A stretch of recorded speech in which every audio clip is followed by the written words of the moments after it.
ಇನ್ನು ಹಿರಿಯ ನಿರ್ದೇಶಕ ಮುರಳಿ ಅವರು ನಿಧನ ಆಗಿರುವಂಥದ್ದು ಈ ಹಿನ್ನೆಲೆಯಲ್ಲಿ ಸಾಕಷ್ಟು ಕಲಾವಿದರು ಕೂಡ ಆಸ್ಪತ್ರೆಗೆ ಬಂದು ಅವರ ಪಾರ್ಥಿವ ಶರೀರವನ್ನು ದರ್ಶನ ಮಾಡ್ಕೊಳ್ತಿದ್ದಾರೆ.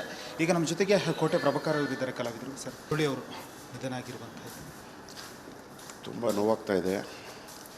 ಯಾಕಂದರೆ ನಮಗೆ ಸುಮಾರು 30 ವರ್ಷದಿಂದ ಸ್ನೇಹಿತರು ಅವರು. ಕಾಲೇಜ್ ಡೇಸಲ್ಲಿ ನಮಗೆ ಫ್ರೆಂಡ್ಶಿಪ್ ಆಗಿದ್ದು. ಇವರು ಮುರಳಿ ಅವರಾಗಲಿ ಉಪೇನ್ ಅವರ ಒಂದು ಬ್ಯಾಚು. ನಾವು 1 ವರ್ಷ ಜೂನಿಯರ್ ಆಗಿದ್ವಿ. ಬಟ್ ಆಗ್ಲಿಂದನೂ ಪರಿಚಯ, ತುಂಬ ಒಡನಾಟ ಇತ್ತು ನಮ್ಮದು. ಆಗಲೇ ಅವನು ಓ ಕುಸುಮ ಬಾಲೆ ಅಂದ್ಬಿಟ್ಟು ಸಿನಿಮಾ ಸ್ಟಾರ್ಟ್ ಮಾಡಿದ್ದ. ಅದು ಕಾರಣಾಂತರದಿಂದ ಅರ್ಧಕ್ಕೆ ನಿಂತೋಯ್ತದು. ಅದಾದಮೇಲೆ ಡೈರೆಕ್ಷನ್ ಮಾಡಬೇಕು ಅಂದ್ಬಿಟ್ಟಿದ್ದಾನೆ. ತುಂಬ ಪ್ರಯತ್ನ ಪಡ್ತಾಯಿದ್ದ. ಓಮಲ್ಲೆಲ್ಲ ಅಸೋಸಿಯೇಟ್ ಆಗಿದ್ದ. ನಮ್ಮ ಕುಮಾರ ಎಲ್ಲ ಅಸಿಸ್ಟೆಂಟ್ ಡೈರೆಕ್ಟ್ ಆಗಿದ್ದು. ಆಗ ತುಂಬ ಆ್ಯಕ್ಟಿವ್ ಆಗಿದ್ದ. ವಿಪರ್ಯಾಸ ಅಂದರೆ ಅವ್ನಿಗೆ ಆಗಲೇ ಪಾಪ ಶುಗರ್ ಇತ್ತು. ಆಗಲೇ ತುಂಬ ನೋವುಗಳು ಹೇಳ್ಕೊಳ್ಳೋನು. ಅದಾದಮೇಲೆ ಈಗ ರವಿ ಸಾರ್ದೊಂದು ಸಿನಿಮಾ ಮಾಡ್ದ, ಶಿವಣ್ಣದೊಂದು ಸಿನಿಮಾ ಮಾಡ್ದ, ನಮ್ಮ ಉಪ್ಪಿದೊಂದು ಸಿನಿಮಾ ಮಾಡ್ದ. ಅದಾದಮೇಲೆ ತುಂಬ ನೋವುಗಳು ಹೇಳ್ತಾ ಇರೋನು. ಆ ಶುಗರ್ದು ಏನಿದ್ರೂ ಈ ಥರ ಆಗ್ತಾಯಿದೆ ಅಂತ. ನನಗೆ ಒಂದು 3 ತಿಂಗಳಿಂದ ಗೊತ್ತಾಯಿತು ಈ ಥರ ತುಂಬ ಸೀರಿಯಸ್ ಆಗಿದೆ ಮ್ಯಾಟ್ರು ಅಂತ.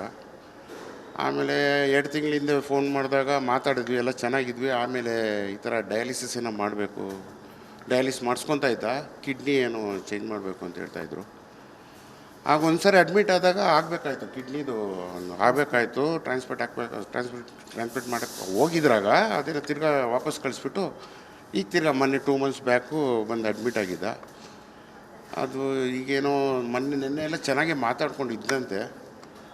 ಈಗ ಸಡನ್ನಾಗಿ ವಿಷಯ ಗೊತ್ತಾಗಿ ತುಂಬ ನೋವಾಗ್ತಾಯಿದೆ. ಅವನ ಆತ್ಮಕ್ಕೆ ಶಾಂತಿ ಸಿಗಲಿ ಅಂತ ಒಂದು ಹೇಳ್ಬೋದು ಅಷ್ಟೇ. ಆ ನೆನಪು ತುಂಬ ಕಾಡ್ತಾ ಇರ್ತಿದೆ. ಕೊನೆಯದಾಗಿ ನಿಮ್ಮ ಹತ್ರ ಯಾವಾಗ ಮಾತನಾಡಿದ್ರು, ಏನು ಹೇಳಿ? ನಾನು ನಮ್ಮ ಸ್ನೇಹಿತನ ಇವರ ಮಗನ ಮದುವೆಯಲ್ಲಿ ಸಿಕ್ಕಿದಾಗ ಮಾತಾಡಿದ್ವಿ. ಯಾವ್ದು ಮಾಡ್ತಾಯಿದ್ಯಾ, ಸಿಕ್ಕಿದಾಗೆಲ್ಲ ಯಾವ ಸಿನಿಮಾ ಮಾಡ್ತಾಯಿದ್ಯಾ ಏನು ಅಂತ ಕೇಳೋನು. ಹಂಗಿರೋಣ ಸಿಗೋ ಅಂತ ಹೇಳೋನು. ಬಟ್ ಫೋನಲ್ಲಿ ಮಾತ್ರ ಮಾತಾಡ್ತಾಯಿದ್ವಿ. ಆಮೇಲೆ ಈ ಎಪಿಸೋಡ್ ಆಗಿದ್ದಾಗಿಂದ ನಮ್ಮ ಹತ್ರ ಸಿಗೋದು ಕಮ್ಮಿ ಆಗಿತ್ತು. ಒಂದು 2 ತಿಂಗಳಿಂದ ಫೋನ್ ಮಾಡಿದಾಗ ಮಾತಾಡಿದ್ದಷ್ಟೇ. ಇವಾಗ ನಮ್ಮದು ಈ ಫೇಸ್ಬುಕ್ಕಲ್ಲಿ ಅದು ಇದ್ರೆ ಏನಾದ್ರು ಬರ್ತಾಯಿದ್ರೆ ಫೋನ್ ಮಾಡೋನು, ಏನೋ ಚೆನ್ನಾಗಿದೆ ಕಣೋ ಫೋಟೋ, ಅದು ಇದೆಲ್ಲ ಮಾತಾಡ್ತಾಯಿದ್ದ. ಈಗ ಮಧ್ಯಾಹ್ನ ನಮ್ಮ ಕುಮಾರ ಫೋನ್ ಮಾಡಿ ಹೇಳ್ದಾಗಿಂದ ತುಂಬ ನೋವಾಗೋಯ್ತು. ಬಂದು ನೋಡೋರು ಸಮಾಧಾನ ಆಗಿಲ್ಲ. ಯಾಕಂದರೆ ಆಗಿಂದ ಶುಗರು ಅಂದರೆ ಹೇಳಿದ್ನಲ್ಲ, ಒಂದು 30 ವರ್ಷ ಹಿಂದೆ ಶುಗರು ಅಂದಾಗ ಅದು ಎಂಥ ಮನುಷ್ಯನೂ ಇದಾಗುತ್ತೆ. ಬಟ್ ಇವನಾಗಿದ್ದಕ್ಕೆ ಫೇಸ್ ಮಾಡಿದೆ. ಈ ನಡುವಂತೆ ಸುಮಾರು 1 ವರ್ಷದಿಂದ ಡಯಾಲಿಸಿಸಲ್ಲಿ ಇದ್ದ. ಈಗ ನಿನ್ನೆ ಎಲ್ಲ ಚೆನ್ನಾಗಿದ್ದ ಅಂದರು. ಈಗ ಪಾಪ ಈ ಥರ ಆಗಿದೆ.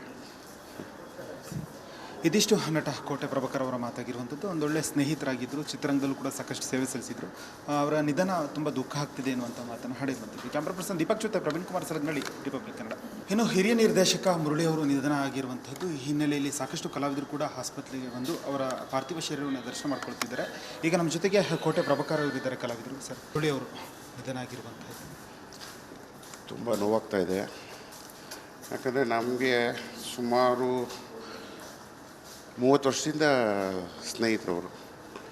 ಕಾಲೇಜ್ ಡೇಸಲ್ಲಿ ನಮಗೆ ಫ್ರೆಂಡ್ಶಿಪ್ ಆಗಿದ್ದು. ಇವರು ಮುರಳಿ ಅವರಾಗಲಿ ಉಪೇನ್ ಅವರ ಒಂದು ಬ್ಯಾಚು. ನಾವು 1 ವರ್ಷ ಜೂನಿಯರ್ ಆಗಿದ್ವಿ.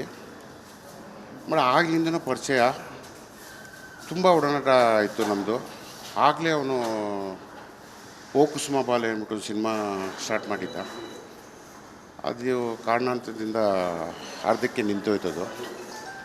ಅದಾದಮೇಲೆ ಡೈರೆಕ್ಷನ್ ಮಾಡಬೇಕು ಅಂದ್ಬಿಟ್ಟಿದ್ದಾನೆ. ತುಂಬ ಪ್ರಯತ್ನ ಪಡ್ತಾಯಿದ್ದ. ಓಮಲ್ಲೆಲ್ಲ ಅಸೋಸಿಯೇಟ್ ಆಗಿದ್ದ. ನಮ್ಮ ಕುಮಾರ ಎಲ್ಲ ಅಸಿಸ್ಟೆಂಟ್ ಡೈರೆಕ್ಟ್ ಆಗಿದ್ದು. ಆಗ ತುಂಬ ಆ್ಯಕ್ಟಿವ್ ಆಗಿದ್ದ. ವಿಪರ್ಯಾಸ ಅಂದರೆ ಅವ್ನಿಗೆ ಆಗಲೇ ಪಾಪ ಶುಗರ್ ಇತ್ತು. ಆಗಲೇ ತುಂಬ ನೋವುಗಳು ಹೇಳ್ಕೊಳ್ಳೋನು. ಅದಾದಮೇಲೆ ಈಗ ರವಿ ಸಾರ್ದೊಂದು ಸಿನಿಮಾ ಮಾಡ್ದ, ಶಿವಣ್ಣದೊಂದು ಸಿನಿಮಾ ಮಾಡ್ದ, ನಮ್ಮ ಉಪ್ಪಿದೊಂದು ಸಿನಿಮಾ ಮಾಡ್ದ. ಅದಾದಮೇಲೆ ತುಂಬ ನೋವುಗಳು ಹೇಳ್ತಾ ಇರೋನು. ಆ ಶುಗರ್ದು ಏನಿದ್ರೂ ಈ ಥರ ಆಗ್ತಾಯಿದೆ ಅಂತ. ನನಗೆ ಒಂದು 3 ತಿಂಗಳಿಂದ ಗೊತ್ತಾಯಿತು ಈ ಥರ ತುಂಬ ಸೀರಿಯಸ್ ಆಗಿದೆ ಮ್ಯಾಟ್ರು ಅಂತ. ಆಮೇಲೆ 2 ತಿಂಗಳಿಂದ ಫೋನ್ ಮಾಡಿದಾಗ ಮಾತಾಡಿದ್ವಿ, ಎಲ್ಲ ಚೆನ್ನಾಗಿದ್ವಿ. ಆಮೇಲೆ ಈ ಥರ ಡಯಾಲಿಸಿಸ್ ಏನೋ ಮಾಡಬೇಕು, ಡಯಾಲಿಸಿಸ್ ಮಾಡಿಸ್ಕೊತಾ ಇದ್ದ. ಕಿಡ್ನಿ ಏನು ಚೇಂಜ್ ಮಾಡಬೇಕು ಅಂತ ಹೇಳ್ತಾಯಿದ್ರು. ಆಗ ಒಂದ್ಸರಿ ಅಡ್ಮಿಟ್ ಆದಾಗ ಆಗಬೇಕಾಯ್ತು, ಕಿಡ್ನಿದು ಆಗಬೇಕಾಯ್ತು, ಟ್ರಾನ್ಸ್ಪ್ಲಾಂಟ್ ಮಾಡೋಕ್ಕೆ ಹೋಗಿದ್ರಾಗ ಅದೇ ತಿರ್ಗಾ ವಾಪಸ್ ಕಳಿಸ್ಬಿಟ್ಟು ಈಗ ತಿರ್ಗಾ ಮೊನ್ನೆ 2 months ಬ್ಯಾಕು ಬಂದು ಅಡ್ಮಿಟ್ ಆಗಿದ್ದ. ಅದು ಈಗೇನೋ ನೆನ್ನೆ ಎಲ್ಲ ಚೆನ್ನಾಗಿ ಮಾತಾಡ್ಕೊಂಡಿದ್ದಂತೆ. ಈಗ ಸಡನ್ನಾಗಿ ವಿಷಯ ಗೊತ್ತಾಗಿ ತುಂಬ ನೋವಾಗ್ತಾಯಿದೆ. ಅವನ ಆತ್ಮಕ್ಕೆ ಶಾಂತಿ ಸಿಗಲಿ ಅಂತ ಒಂದು ಹೇಳ್ಬೋದು ಅಷ್ಟೇ. ಆ ನೆನಪು ತುಂಬ ಕಾಡ್ತಾ ಇರ್ತಿದೆ. ಕೊನೆಯದಾಗಿ ನಿಮ್ಮ ಹತ್ರ ಯಾವಾಗ ಮಾತನಾಡಿದ್ರು, ಏನು ಹೇಳಿ? ನಾನು ನಮ್ಮ ಸ್ನೇಹಿತನ ಇವರ ಮಗನ ಮದುವೆಯಲ್ಲಿ ಸಿಕ್ಕಿದಾಗ ಮಾತಾಡಿದ್ವಿ. ಯಾವ್ದು ಮಾಡ್ತಾಯಿದ್ಯಾ, ಸಿಕ್ಕಿದಾಗೆಲ್ಲ ಯಾವ ಸಿನಿಮಾ ಮಾಡ್ತಾಯಿದ್ಯಾ ಏನು ಅಂತ ಕೇಳೋನು. ಹಂಗಿರೋಣ ಸಿಗೋ ಅಂತ ಹೇಳೋನು. ಬಟ್ ಫೋನಲ್ಲಿ ಮಾತ್ರ ಮಾತಾಡ್ತಾಯಿದ್ವಿ. ಆಮೇಲೆ ಈ ಎಪಿಸೋಡ್ ಆಗಿದ್ದಾಗಿಂದ ನಮ್ಮ ಹತ್ರ ಸಿಗೋದು ಕಮ್ಮಿ ಆಗಿತ್ತು. ಒಂದು 2 ತಿಂಗಳಿಂದ ಫೋನ್ ಮಾಡಿದಾಗ ಮಾತಾಡಿದ್ದಷ್ಟೇ.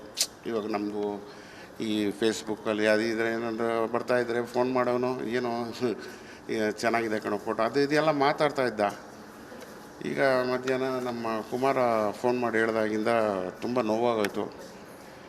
ಬಂದು ನೋಡೋರು ಸಮಾಧಾನ ಆಗಿಲ್ಲ. ಯಾಕಂದರೆ ಆಗಿಂದ ಶುಗರು ಅಂದರೆ ಹೇಳಿದ್ನಲ್ಲ, ಒಂದು 30 ವರ್ಷ ಹಿಂದೆಯೇ ಶುಗರು ಅಂದಾಗ ಅದು ಎಂಥ ಮನುಷ್ಯನೂ ಇದಾಗುತ್ತೆ. ಬಟ್ ಇವನಾಗಿದ್ದಕ್ಕೆ ಫೇಸ್ ಮಾಡಿದೆ. ಈ ನಡುವಂತೆ ಸುಮಾರು 1 ವರ್ಷದಿಂದ ಡಯಾಲಿಸಿಸಲ್ಲಿ ಇದ್ದ. ಈಗ ನಿನ್ನೆ ಎಲ್ಲ ಚೆನ್ನಾಗಿದ್ದ ಅಂದರು. ಈಗ ಪಾಪ ಈ ಥರ ಆಗಿದೆ. ಇದಿಷ್ಟು ನಟ ಕೋಟೆ ಪ್ರಭಾಕರ್ ಅವರ ಮಾತಾಗಿರುವಂಥದ್ದು. ಒಂದೊಳ್ಳೆ ಸ್ನೇಹಿತರಾಗಿದ್ದರು, ಚಿತ್ರರಂಗದಲ್ಲೂ ಕೂಡ ಸಾಕಷ್ಟು ಸೇವೆ ಸಲ್ಲಿಸಿದರು. ಅವರ ನಿಧನ ತುಂಬ ದುಃಖ ಆಗ್ತಿದೆ ಎನ್ನುವಂಥ ಮಾತನ್ನು ಹಾಡಿರುವಂಥದ್ದು. ಕ್ಯಾಮ್ರಾ ಪರ್ಸನ್ ದೀಪಕ್ ಜೊತೆ ಪ್ರವೀಣ್ ಕುಮಾರ್ ಸಲಗ್ನಳ್ಳಿ, ರಿಪಬ್ಲಿಕ್ ಕನ್ನಡ. ಇನ್ನು ಹಿರಿಯ ನಿರ್ದೇಶಕ ಮುರಳಿ ಅವರು ನಿಧನ ಆಗಿರುವಂಥದ್ದು. ಈ ಹಿನ್ನೆಲೆಯಲ್ಲಿ ಸಾಕಷ್ಟು ಕಲಾವಿದರು ಕೂಡ ಆಸ್ಪತ್ರೆಗೆ ಬಂದು ಅವರ ಪಾರ್ಥಿವ ಶರೀರವನ್ನು ದರ್ಶನ ಮಾಡ್ಕೊಳ್ತಿದ್ದಾರೆ.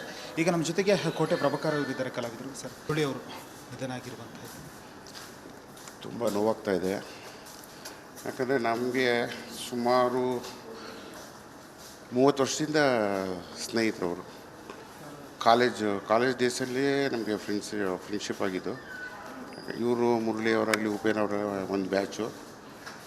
ನಾವು 1 ವರ್ಷ ಜೂನಿಯರ್ ಆಗಿದ್ವಿ. ಬಟ್ ಆಗ್ಲಿಂದನೂ ಪರಿಚಯ, ತುಂಬ ಒಡನಾಟ ಇತ್ತು ನಮ್ಮದು. ಆಗಲೇ ಅವನು ಓ ಕುಸುಮ ಬಾಲೆ ಅಂದ್ಬಿಟ್ಟು ಸಿನಿಮಾ ಸ್ಟಾರ್ಟ್ ಮಾಡಿದ್ದ. ಅದು ಕಾರಣಾಂತರದಿಂದ ಅರ್ಧಕ್ಕೆ ನಿಂತೋಯ್ತದು. ಅದಾದಮೇಲೆ ಡೈರೆಕ್ಷನ್ ಮಾಡಬೇಕು ಅಂದ್ಬಿಟ್ಟಿದ್ದಾನೆ. ತುಂಬ ಪ್ರಯತ್ನ ಪಡ್ತಾಯಿದ್ದ. ಓಮಲ್ಲೆಲ್ಲ ಅಸೋಸಿಯೇಟ್ ಆಗಿದ್ದ. ನಮ್ಮ ಕುಮಾರ ಎಲ್ಲ ಅಸಿಸ್ಟೆಂಟ್ ಡೈರೆಕ್ಟ್ ಆಗಿದ್ದು. ಆಗ ತುಂಬ ಆ್ಯಕ್ಟಿವ್ ಆಗಿದ್ದ. ವಿಪರ್ಯಾಸ ಅಂದರೆ ಅವ್ನಿಗೆ ಆಗಲೇ ಪಾಪ ಶುಗರ್ ಇತ್ತು. ಆಗಲೇ ತುಂಬ ನೋವುಗಳು ಹೇಳ್ಕೊಳ್ಳೋನು. ಅದಾದಮೇಲೆ ಈಗ ರವಿ ಸಾರ್ದೊಂದು ಸಿನಿಮಾ ಮಾಡ್ದ, ಶಿವಣ್ಣದೊಂದು ಸಿನಿಮಾ ಮಾಡ್ದ, ನಮ್ಮ ಉಪ್ಪಿದೊಂದು ಸಿನಿಮಾ ಮಾಡ್ದ. ಅದಾದಮೇಲೆ ತುಂಬ ನೋವುಗಳು ಹೇಳ್ತಾ ಇರೋನು. ಆ ಶುಗರ್ದು ಏನಿದ್ರೂ ಈ ಥರ ಆಗ್ತಾಯಿದೆ ಅಂತ. ನನಗೆ ಒಂದು 3 ತಿಂಗಳಿಂದ ಗೊತ್ತಾಯಿತು ಈ ಥರ ತುಂಬ ಸೀರಿಯಸ್ ಆಗಿದೆ ಮ್ಯಾಟ್ರು ಅಂತ. ಆಮೇಲೆ 2 ತಿಂಗಳಿಂದ ಫೋನ್ ಮಾಡಿದಾಗ ಮಾತಾಡಿದ್ವಿ, ಎಲ್ಲ ಚೆನ್ನಾಗಿದ್ವಿ. ಆಮೇಲೆ ಈ ಥರ ಡಯಾಲಿಸಿಸ್ ಏನೋ ಮಾಡಬೇಕು, ಡಯಾಲಿಸಿಸ್ ಮಾಡಿಸ್ಕೊತಾ ಇದ್ದ. ಕಿಡ್ನಿ ಏನೋ ಚೇಂಜ್ ಮಾಡಬೇಕು ಅಂತ ಹೇಳ್ತಾಯಿದ್ರು.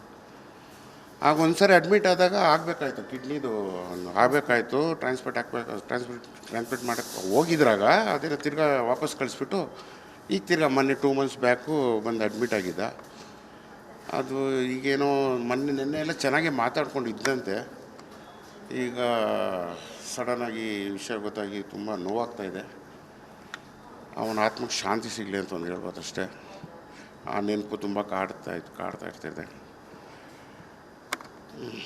ಕೊನೆಯದಾಗಿ ನಿಮ್ಮ ಹತ್ರ ಯಾವಾಗ ಮಾತನಾಡಿದ್ರು, ಏನು ಹೇಳಿ? ನಾನು ನಮ್ಮ ಸ್ನೇಹಿತನ ಇವರ ಮಗನ ಮದುವೆಯಲ್ಲಿ ಸಿಕ್ಕಿದಾಗ ಮಾತಾಡಿದ್ವಿ. ಯಾವ್ದು ಮಾಡ್ತಾಯಿದ್ಯಾ, ಸಿಕ್ಕಿದಾಗೆಲ್ಲ ಯಾವ ಸಿನಿಮಾ ಮಾಡ್ತಾಯಿದ್ಯಾ ಏನು ಅಂತ ಕೇಳೋನು. ಹಂಗಿರೋಣ ಸಿಗೋ ಅಂತ ಹೇಳೋನು. ಬಟ್ ಫೋನಲ್ಲಿ ಮಾತ್ರ ಮಾತಾಡ್ತಾಯಿದ್ವಿ. ಆಮೇಲೆ ಈ ಎಪಿಸೋಡ್ ಆಗಿದ್ದಾಗಿಂದ ನಮ್ಮ ಹತ್ರ ಸಿಗೋದು ಕಮ್ಮಿ ಆಗಿತ್ತು. ಒಂದು 2 ತಿಂಗಳಿಂದ ಫೋನ್ ಮಾಡಿದಾಗ ಮಾತಾಡಿದ್ದಷ್ಟೇ. ಇವಾಗ ನಮ್ಮದು ಈ ಫೇಸ್ಬುಕ್ಕಲ್ಲಿ ಅದು ಇದ್ರೆ ಏನಾದ್ರು ಬರ್ತಾಯಿದ್ರೆ ಫೋನ್ ಮಾಡೋನು, ಏನೋ ಚೆನ್ನಾಗಿದೆ ಕಣೋ ಫೋಟೋ ಅದು ಇದೆಲ್ಲ ಮಾತಾಡ್ತಾ ಇದ್ದ. ಈಗ ಮಧ್ಯಾಹ್ನ ನಮ್ಮ ಕುಮಾರ ಫೋನ್ ಮಾಡಿ ಹೇಳಿದಾಗಿಂದ ತುಂಬ ನೋವಾಗೋಯ್ತು. ಬಂದು ನೋಡೋರು ಸಮಾಧಾನ ಆಗಿಲ್ಲ. ಯಾಕಂದರೆ ಆಗಿಂದ ಶುಗರು ಅಂದರೆ ಹೇಳಿದ್ನಲ್ಲ, ಒಂದು 30 ವರ್ಷ ಹಿಂದೆಯೇ ಶುಗರು ಅಂದಾಗ ಅದು ಎಂಥ ಮನುಷ್ಯನೂ ಇದಾಗುತ್ತೆ. ಬಟ್ ಇವನಾಗಿದ್ದಕ್ಕೆ ಫೇಸ್ ಮಾಡಿದೆ. ಈ ನಡುವಂತೆ ಸುಮಾರು 1 ವರ್ಷದಿಂದ ಡಯಾಲಿಸಿಸಲ್ಲಿ ಇದ್ದ. ಈಗ ನಿನ್ನೆ ಎಲ್ಲ ಚೆನ್ನಾಗಿದ್ದ ಅಂದರು. ಈಗ ಪಾಪ ಈ ಥರ ಆಗಿದೆ. ಇದಿಷ್ಟು ನಟ ಕೋಟೆ ಪ್ರಭಾಕರ್ ಅವರ ಮಾತಾಗಿರುವಂಥದ್ದು. ಒಂದೊಳ್ಳೆ ಸ್ನೇಹಿತರಾಗಿದ್ದರು, ಚಿತ್ರರಂಗದಲ್ಲೂ ಕೂಡ ಸಾಕಷ್ಟು ಸೇವೆ ಸಲ್ಲಿಸಿದರು. ಅವರ ನಿಧನ ತುಂಬ ದುಃಖ ಆಗ್ತಿದೆ ಅನ್ನುವಂಥ ಮಾತನ್ನು ಹಾಡಿರುವಂಥದ್ದು. ಕ್ಯಾಮ್ರಾ ಪರ್ಸನ್ ದೀಪಕ್ ಜೊತೆ ಪ್ರವೀಣ್ ಕುಮಾರ್ ಸಲಗ್ನಳ್ಳಿ, ರಿಪಬ್ಲಿಕ್ ಕನ್ನಡ.